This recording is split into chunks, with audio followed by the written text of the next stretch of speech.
Que é o nosso assunto da semana, volta das aulas presenciais. Em todas as entrevistas que fizemos, até hoje, nós citamos a preocupação com a saúde mental das famílias. Por isso, vamos conversar com um psicólogo que faz parte da Comissão Especial de Educação do Conselho de Psicologia, o Alex Cambruzzi, que está conosco aqui via internet, direto de Florianópolis. Alex, muito obrigada pela disposição do teu tempo de conversar um pouquinho com a gente, um assunto muito importante. O que vocês têm observado em relação a tudo isso, o que você tem um pouquinho focado mais para a saúde mental das crianças, nesse tempo difícil que a gente está vivendo? Muito boa tarde. Oi, Fabiana. Boa tarde para você, boa tarde aos telespectadores do Ver Mais Oeste. Uma satisfação conversar com todos vocês. Então, Fabiana, da mesma forma que os adultos, crianças e adolescentes estão passando por essa pandemia com níveis diferenciados de desregulação emocional. Nós temos algumas crianças e adolescentes que estão conseguindo assertivamente, funcionalmente, lidar com todo esse estresse que está acontecendo, e nós, infelizmente, temos um agravamento em quadros de saúde mental para algumas dessas crianças e adolescentes. O que a gente tem percebido chegar mais aos consultórios são algumas desregulações na área do sono, Então, crianças e adolescentes que tiveram a sua rotina alterada, e isso acabou impactando bastante na questão da qualidade do sono, crianças e adolescentes que estão com alteração de apetite, e aí uma preferência por alimentos ultraprocessados, alguns quadros de desesperança, de dificuldade de concentração, de adaptação ao próprio ambiente de estudo dentro de casa. Houve uma reconfiguração desse espaço onde se sentava para estudar e, consequentemente, isso acaba alterando um pouco a cognição e a memória dessas crianças e adolescentes. Então, esses são alguns quadros que a gente tem recebido um pouco relato por parte dos nossos colegas que atuam com essa demanda.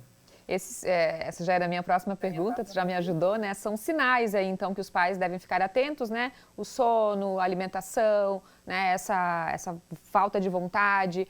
O que mais, Isso pode, em todos esses quadros que você citou, isso pode ser uma depressão, pode ser algo mais grave, O que mais os pais também têm que ficar atentos?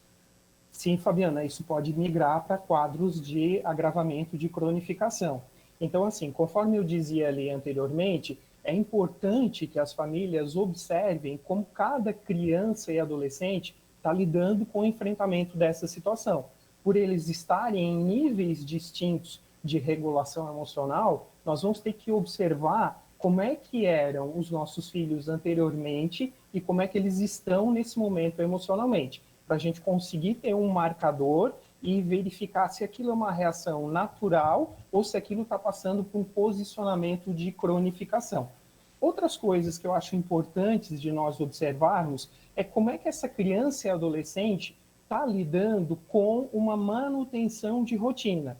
O que nós tínhamos anteriormente? Uma rotina, um quadro, um cronograma semanal um pouco encadeado, Então, o horário de estudar, o horário de descansar, o horário de lazer, de divertimento, enfim, a gente observar um pouco como é que eles estão montando esse cronograma semanal atualmente. Se ele estiver muito bagunçado, isso não é um sinal positivo, porque aí o que acontece?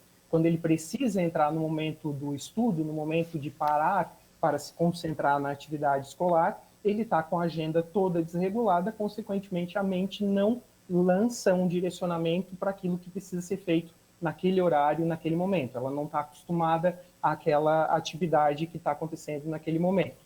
Outra coisa que eu acho importante dos pais observarem é sobre como é que essas crianças e adolescentes estão fazendo o seu processo de socialização nesse momento.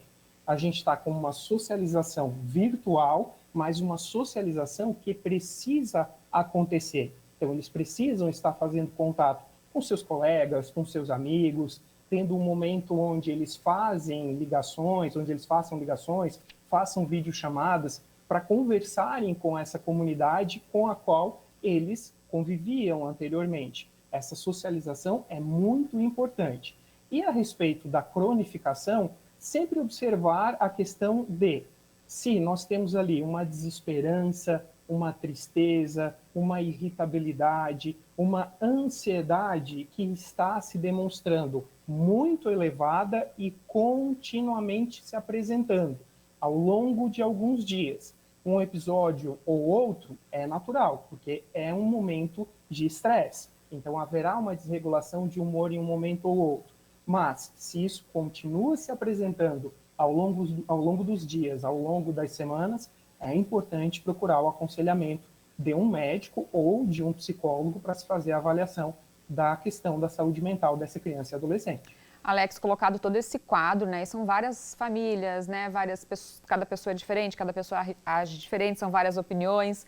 Tem aí esse volta, não volta das aulas. A comissão chega a ser consultada ou faz algum parecer? Ou aí, se nem outra, né? Se alguma outra resposta for negativa, eu queria pedir a tua opinião, talvez como profissional. A volta às aulas presenciais de uma maneira talvez mais restrita, uma vez por semana ou não, né? Como alguns colégios têm feito, pode fazer bem nessa situação, nesse caso?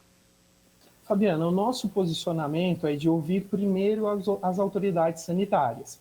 Então, a gente sabe sim que nós estamos em um momento onde os processos educacionais eles estão tendo prejuízos, mas nós sabemos que antes disso tudo nós precisamos resolver no âmbito da área da saúde. Então, o nosso posicionamento e o meu posicionamento também enquanto profissional é de que a voz tem que ser das autoridades sanitárias, para que eles possam nos sinalizar se é o melhor momento, se é a melhor, ocorrência agora, o momento, né, para a gente ter esse retorno às aulas. Antes de tudo, a gente aguarda sempre o posicionamento das autoridades sanitárias. Alex, um outro dado importante que a gente tem também, a gente já falou de depressão, e depressão pode levar ao suicídio, né? E a gente tem casos desde crianças não muito pequenas, é mais da adolescência, né? Enfim, mas a depressão já bem infantil também. E podemos falar no geral, assim, quais são os sinais que a família deve prestar atenção, né, para esses casos aí, porque infelizmente a gente teve ocorrências, inclusive no estado, né, de suicídio de adolescente, com certeza relacionado a tudo isso que a gente está vivendo. Certo, Fabiana. Então, sugestões aos familiares. Sempre observar a questão de como é que está essa regulação de humor desse adolescente e dessa criança. É um humor que se apresenta alterado? Então, vamos lá, questão da tristeza, da desesperança, o discurso dessa criança e adolescente, ele falava, parou de falar, está ficando mais isolado. Sabemos, sim, que é natural nesse momento eles estarem um pouco restrito aos quartos, até porque é o local onde a maioria está estudando, é um local, às vezes, de tranquilidade para conseguir se conectar junto ao conteúdo que está sendo ali apresentado durante a aula. Mas observar essa questão da desregulação de humor, principalmente da desesperança, se nós temos alguma fala de que não vê uma utilidade na vida, uma utilidade da sua presença no mundo, se ele não está se percebendo ali necessário para esse ambiente onde ele convive. E uma coisa que a gente já sabe que as pesquisas têm sinalizado, nós temos tido durante esse momento uma ocorrência muito grande de episódios de cyberbullying. Então, é importante, eu sempre sinalizo para os meus pacientes no consultório, aos pais que eu oriento, que os pais também estejam na rede. Não é fazer investigação na rede, mas é saber o que é o Instagram, saber o que é o TikTok, saber o que são essas redes, seguir os amigos desse filho para saber o que eles publicam, o que eles conversam, ter um monitoramento geral de como é que está essa situação dessa hiperexposição no momento ao ambiente virtual. Tá certo, Alex. Muito obrigada, né? E só para a gente encerrar aqui, já agradecendo ao Alex, que os psicólogos, né, tem todos esses profissionais à disposição, assim, ó, como o Alex está para a gente aqui online para ajudar essas famílias também. Obrigada, bom trabalho aí. Obrigado, Fabiana. Um forte abraço. Até uma próxima, então.